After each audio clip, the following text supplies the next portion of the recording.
There you have it. Colored Valley Cooks Salisbury steak.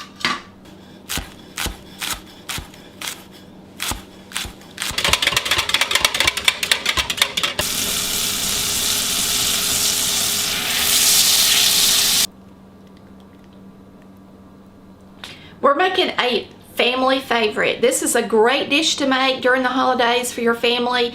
It's something that you can mix up, put in the oven, and make the gravy while the meat is cooking, and everyone is going to think it's amazing. Salisbury steak.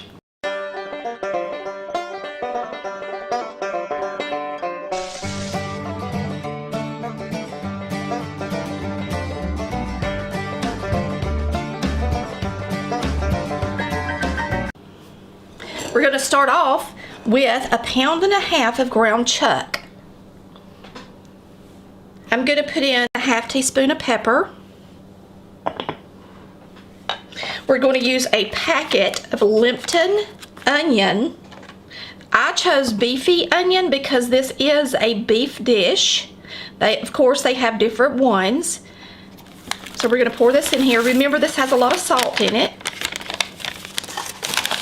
And it has onion in it, but we're going to put some green onion in there too. We're going to use 1 egg. This is an actual jumbo egg, so just make sure you at least use a large egg. We're going to use some crackers.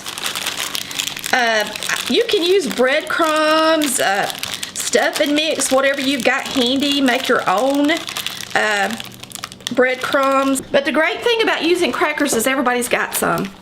And if you don't, you need to buy some, okay? I'm going to use about 1/2 sleeve of these in here. So you're just going to crunch them. See how easy that is? It's not hard. It's a great ingredient to have on hand. If you have oyster crackers, you can use those too. Just crush them. Now I'm going to set this down here for a minute, and we are going to put in some green onion. I'm going to put in 2 larger green onions. And you can put as much green onion in yours as you like, but we like it, and so I'm going to put a good bit of green onion in ours. So we're just going to dice this green onion. Good thing about dicing the onion and putting it in there is it's not going to separate your meat like big chunks of regular onion will. If you like our cut boards or anything you see in our kitchen, you can go to www.coloredvalleycooks.com. There are tabs at the top for different categories for you to buy and purchase my favorite things through Amazon. And then these cutting boards are actually through an individual guy named Kevin who makes them custom made. We're going to get this onion in the bowl. Now for our secret ingredients. Everybody should have these ingredients at home. I'm trying to make this simple so that it's not hard for you to make it. We're going to use some yellow mustard. We're going to use about 2 teaspoons. I'm going to use a couple of tablespoons of ketchup.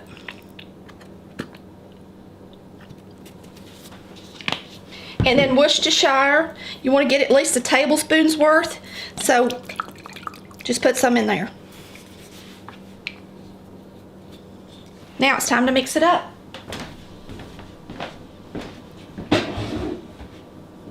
It is just too hard to try to mix up a meatloaf or steak, or there's a lot of things you just need to use your hands for, and this is one of them. I was going to try to do it for those that hate me cooking with my hands, but let's do it like I would do it, like Mama would do it, like Granny would do it. We're using our hands, mixing this up. Smells so good already. We're going to make some patties out of these, and we're going to place them on a pan so that we can cook them in the oven. Now, the good thing about using the oven to do these is because they have a lot of ingredients in them, especially ketchup and stuff like that, they'll tend to want to stick to the bottom and burn. If you put them in the oven and just make your gravy on the stove top, then you don't have anything to worry about. They're going to be beautiful. They're going to look good. All the grease is going to come out of them. They're just going to do great. But try to get them all about the same height in your pan. Now let me wash my hands and we'll get them in the oven. Okay, we're going to get our steaks in the oven, and I'm going to cook these at 350 degrees for for 30 minutes. Now, everybody's oven is different. Just make sure that you get this meat all the way done, even in the center, because it's ground beef. Okay. All right, while you're cooking your steak, you can go ahead and start prepping for your gravy. We are going to use a small yellow onion, and I am just going to slice it in small strips. You can't make Salisbury steak without a delicious gravy. Now, we didn't put garlic in our steak, but we are going to put some fresh garlic in our gravy. And it will be one of the last things that goes in because you want it to taste fresh. Now we have a half pint of mushrooms.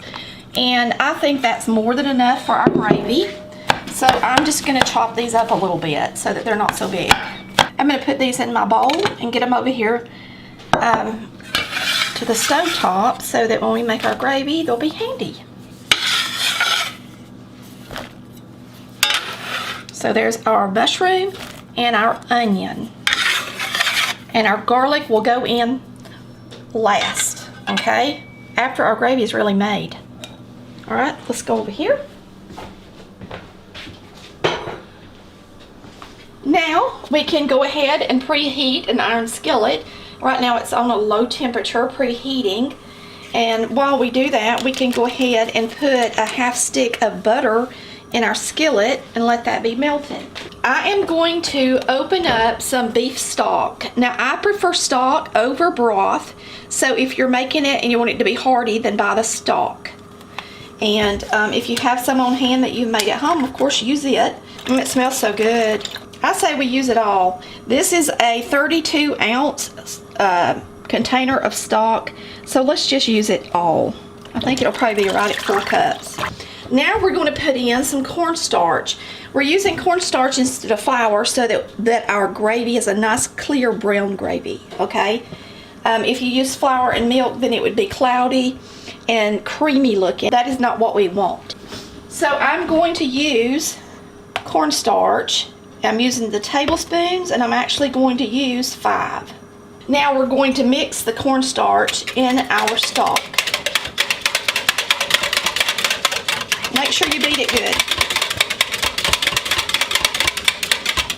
You want to use a wire whisk and make sure that cornstarch gets down in there good so that you do not wind up with a lumpy gravy. Let's go ahead and put in some Worcestershire sauce while we're at it. Put in about a tablespoon.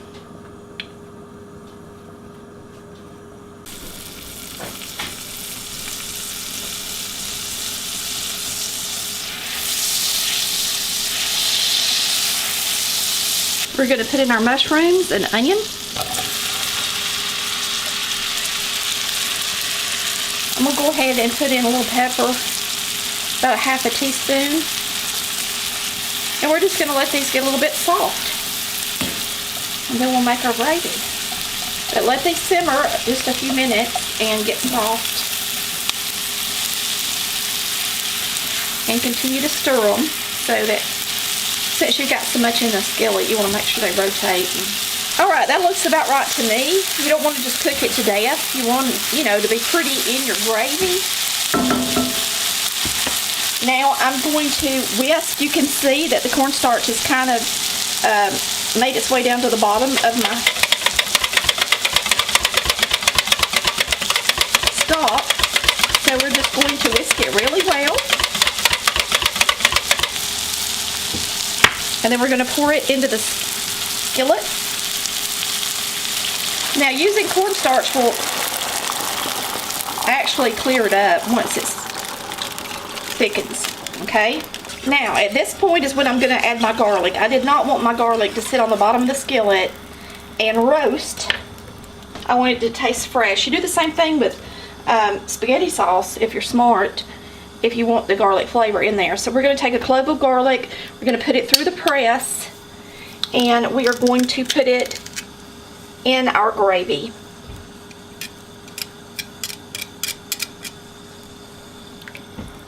And one ought to be plenty to give it some flavor. So we're just going to wait till this heats up and thickens. It'll just take a minute. Okay, our steak's got about 4 minutes left on the clock. You can see as it heats up, it's starting to turn brown. So the color of the stock is going to come back, and the starch is going to turn clear once it heats.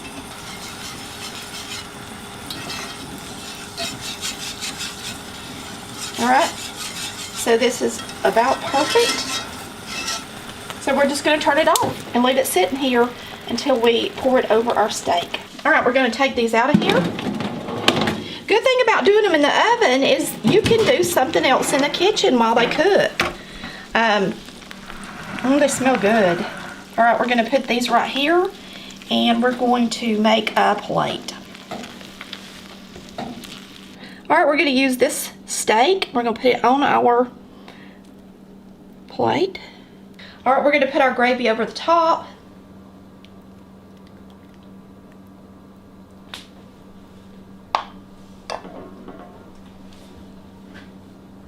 There you have it. Colored Valley Cooks Salisbury steak. Does that look good or what? Be really good with some cream potatoes, y'all. Let's have a taste.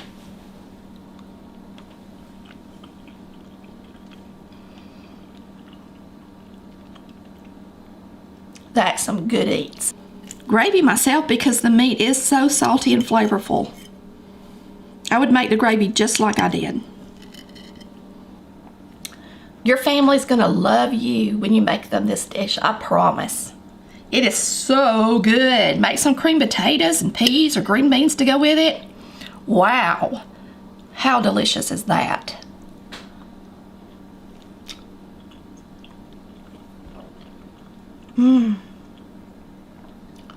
Thanks for watching Colored Valley Cooks, where we cook like Mama did. And I gave you simple ingredients to make this outstanding dish too.